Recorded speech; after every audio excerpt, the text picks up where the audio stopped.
नमस्कार, जय जोहार। छत्तीसगढ़ न्यूज में आपका बहुत बहुत स्वागत है। चलिए देखते हैं आज की 25 फटाफट काम की और महत्वपूर्ण बड़ी खबरों को। पर इससे पहले आप वीडियो को कहां से देख रही हैं, कमेंट में बताना बिल्कुल ना भूलें। छत्तीसगढ़ में film Chhaava tax free.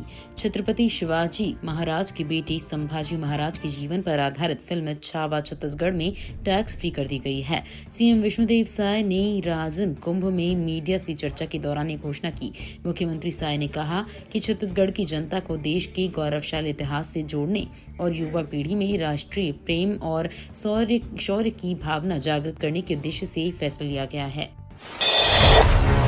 Chhattisgarh ग्रामीण रोजगार गारंटी परिषद की बैठक संपन्न। मुख्यमंत्री विष्णुदेव साय की अध्यक्षता में छत्तीसगढ़ ग्रामीण रोजगार गारंटी परिषद की बैठक विधानसभा परिसर स्थित मुख्यमंत्री कार्यालय में संपन्न हुई। बैठक में महात्मा गांधी राष्ट्रीय ग्रामीण रोजगार गारंटी योजना के तहत चल रही परियोजनाओं की समीक्षा की गई। मुख्यमंत्री ने अधिकारियों को निर्देश दिए कि राज्य में मनरेगा कार्यों को सर्वोच्च गुणवत्ता और निर्धारित समय सीमा के भीतर पूरा किया जाए ताकि अधिकतम ग्रामीण परिवारों को इस योजना का लाभ मिल सके। विष्णुदेव साय का सुशासन राज्य के पर्यटन स्थलों के संरक्षण और संवर्धन के लिए साय सरकार का अहम प्रयास। छत्तीसगढ़ प्राकृतिक सौंदर्य, सांस्कृतिक धरोहर और ऐतिहासिक महत्व से भरपूर एक महत्वपूर्ण पर्यटन स्थल है। मुख्यमंत्री विष्णुदेव साय के नेतृत्व में राज्य के पर्यटन विकास को नई गति मिली है। छत्तीसगढ़ की साय सरकार ने अपने कार्यकाल के 1 साल में ही पर्यटन को बढ़ावा देने के लिए बहुत सी सार्थक योजनाओं और विकासोन्मुख नीतियों को लागू किया है। छत्तीसगढ़ राज्य मुख्यमंत्री विष्णुदेव साय के नेतृत्व में पर्यटन क्षेत्र के विकास के लिए अनेक महत्वपूर्ण प्रयास कर रहा है। छत्तीसगढ़ कैबिनेट की बैठक में कई फैसले, किसानों के लिए बड़ा ऐलान। छत्तीसगढ़ के मुख्यमंत्री विष्णुदेव साय की अध्यक्षता में कई बड़े फैसले लिए गए। कैबिनेट की बैठक में वित्तीय वर्ष 2024 से 25 की तृतीय अनुपूरक अनुमान को मंजूरी दी गई। विधानसभा के में पेश करने के लिए छत्तीसगढ़ विनियोग विधेयक 2025 के प्रारूप को मंजूरी दी गई है। यही नहीं, कैबिनेट ने राज्य के किसानों को नए उन्नत किस्मों और गुणवत्ता युक्त बीजों की उपलब्धता सुनिश्चित करने के लिए एक फैसले को मंजूरी दी। टूरिस्ट स्पॉट पर दिव्यांगों के लिए बनेगा रैंप रूट, बुकिंग पर भी छूट। टूरिस्ट स्पॉट पर दिव्यांगजन आसानी से घूम सकें, इसके लिए छत्तीसगढ़ पर्यटन मंडल ने विशेष पहल शुरू की है। यात्रा आपकी सुविधा हमारी नाम से शुरू इस पहल के तहत छत्तीसगढ़ के सभी टूरिस्ट स्पॉट पर अब स्पेशल रैंप रूट बनाया जा रहा है। इस रैंप रूट के जरिए दिव्यांग आसानी से संबंधित टूरिस्ट स्पॉट पर जा सकेंगे और आसानी से घूम सकेंगे। यही नहीं, सभी टूरिस्ट स्पॉट में पर्यटन मंडल के रिजॉर्ट में व्हील चेयर की सुविधा भी उपलब्ध कराई जाएगी। राशन कार्ड का नवीनीकरण करवाने में हो रही लापरवाही, आवेदन की अंतिम तिथि आज तक।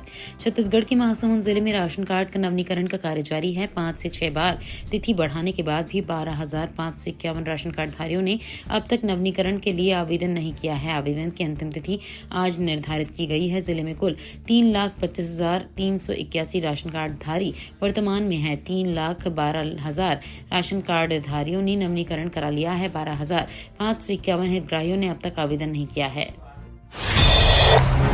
रायपुर रेलवे स्टेशन बनेगा हाईटेक, यात्रियों को मिलेगी नई सुविधा। राजधानी रायपुर की रेलवे स्टेशन को हाईटेक बनाने का काम तेजी से शुरू हो चुका है। स्टेशन में कुल 21 एक्सकेलेटर और 42 लिफ्ट लगाई जाएंगी, जिससे यात्रियों को यात्रा में अधिक सहूलियत मिल सकेगी। स्टेशन के सामने सिरे को तोड़ने से पहले स्टेशन के मुख्य द्वार के पास पहले एक्सीलेटर लगाने का काम किया जा रहा है ताकि यात्रियों को कोई परेशानी ना हो। ये कार्य अप्रैल महीने से पूरी तरह से चालू हो जाएगा। किसानों को मिलेगा डिजिटल पहचान पत्र। मुंगेली में एग्रीस्टेक परियोजना के तहत किसानों के लिए डिजिटल कृषि भूमि पहचान पत्र बनाया जा रहा है। कलेक्टर राहुल देव के निर्देश पर ये काम तेजी से चल रहा है। इसके लिए अमल, डीह, सारी, सताल और झाफल झिरवन में शिविर लगाया गया है। लोरमी एसडीएम अजीत पुजारी ने इस योजना के फायदे बताए। उन्होंने कहा कि ये प्रणाली कृषि क्षेत्र में पारदर्शिता लाएगी।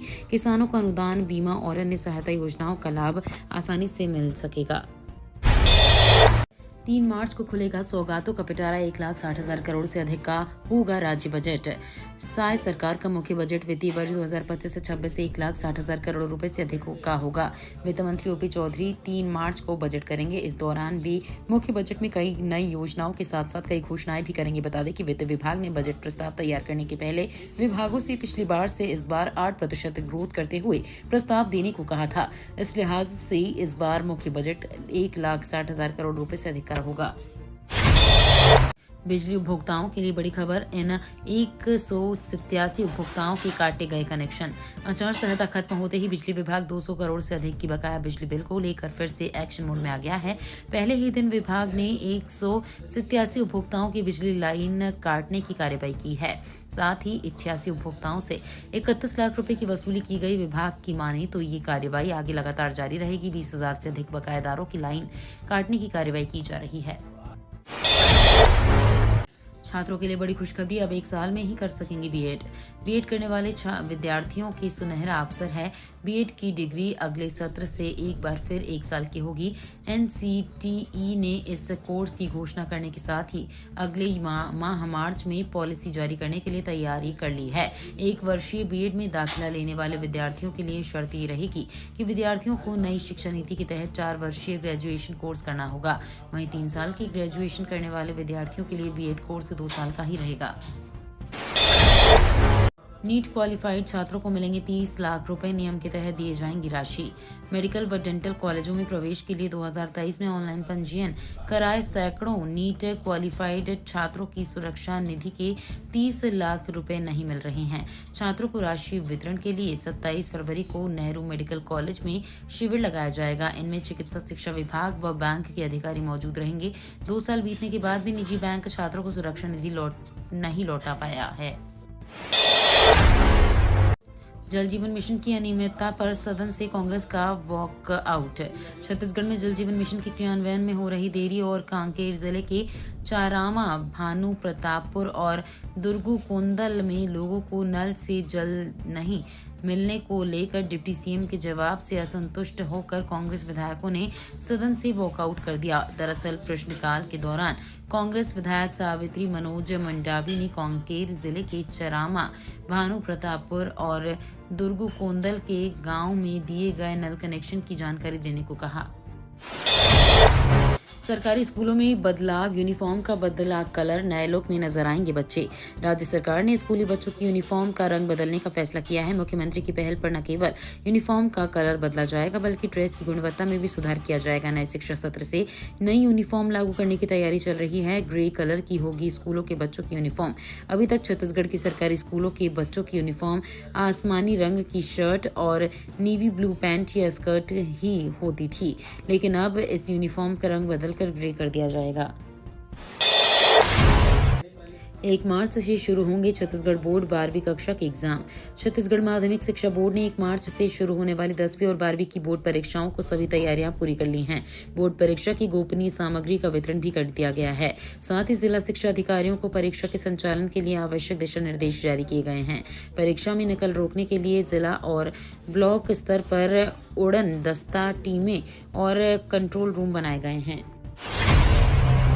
यूनिवर्सल पेंशन स्कीम लाएगी केंद्र सरकार।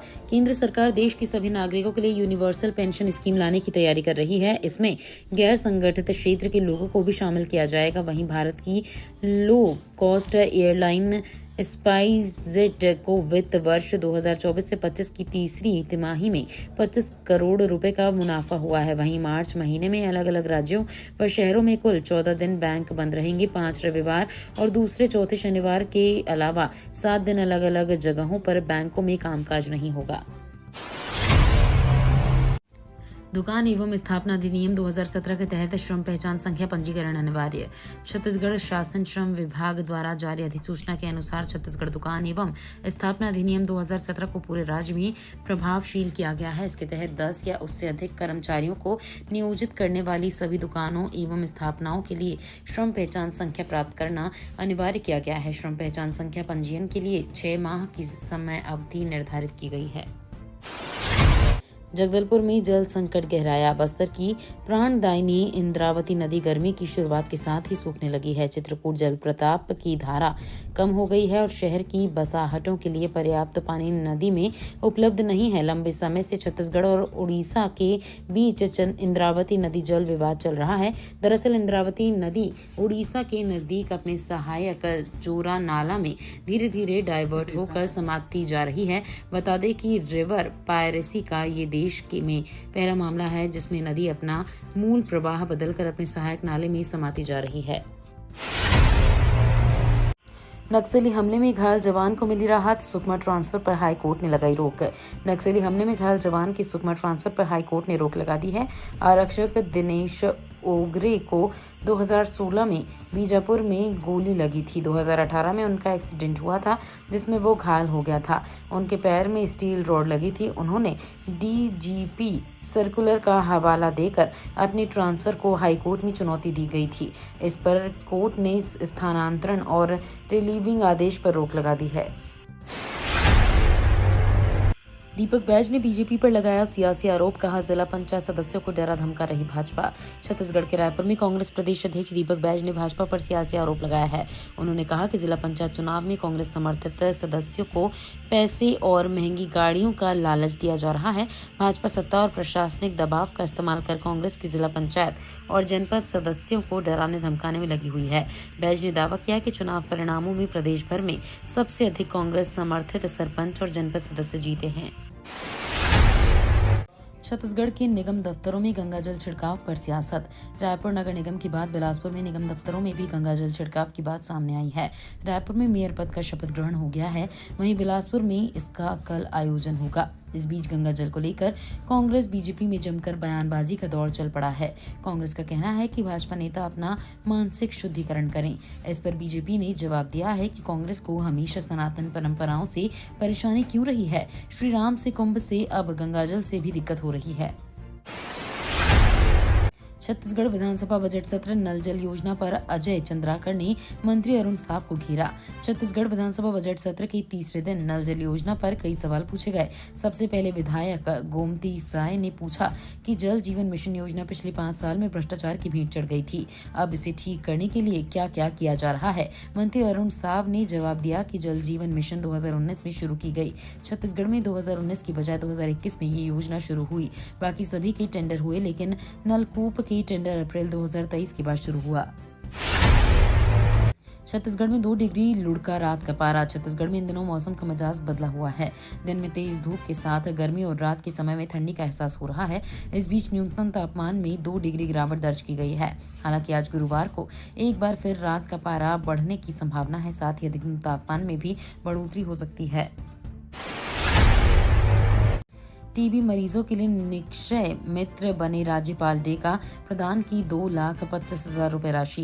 राज्यपाल रमेन डेका ने राज्य की धमतरी, राजनांदगांव, गरियाबंद और बस्तर जिलों के 60 टीबी मरीजों के लिए निक्षय मित्र बनकर उनको पौष्टिक भोजन उपलब्ध कराने हेतु 2,25,000 रुपए की राशि प्रदान की है। श्री डेका ने उक्त राशि प्रबंधित जिलों के मुख्य चिकित्सा अधिकारियों को प्रदान किया। इस अवसर पर राज्यपाल डेका ने कहा कि भारत सरकार की फ्लैगशिप योजना प्रधानमंत्री टीबी मुक्त भारत अभियान के तहत देश एवं प्रदेश को वर्ष 2025 तक टीबी मुक्त करने का लक्ष्य है। सीएम साय ने मनरेगा कार्यों को गुणवत्तापूर्ण और समयबद्ध रूप से पूरा करने के दिए निर्देश। मुख्यमंत्री विष्णुदेव साय की अध्यक्षता में छत्तीसगढ़ ग्रामीण रोजगार गारंटी परिषद की बैठक विधानसभा परिसर स्थित मुख्यमंत्री कार्यालय में संपन्न हुई।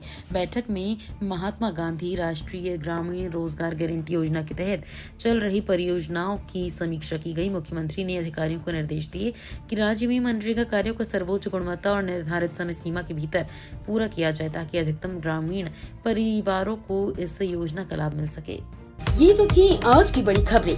अगर आपको न्यूज पसंद आई हो तो वीडियो को लाइक और शेयर करना बिल्कुल ना भूलें।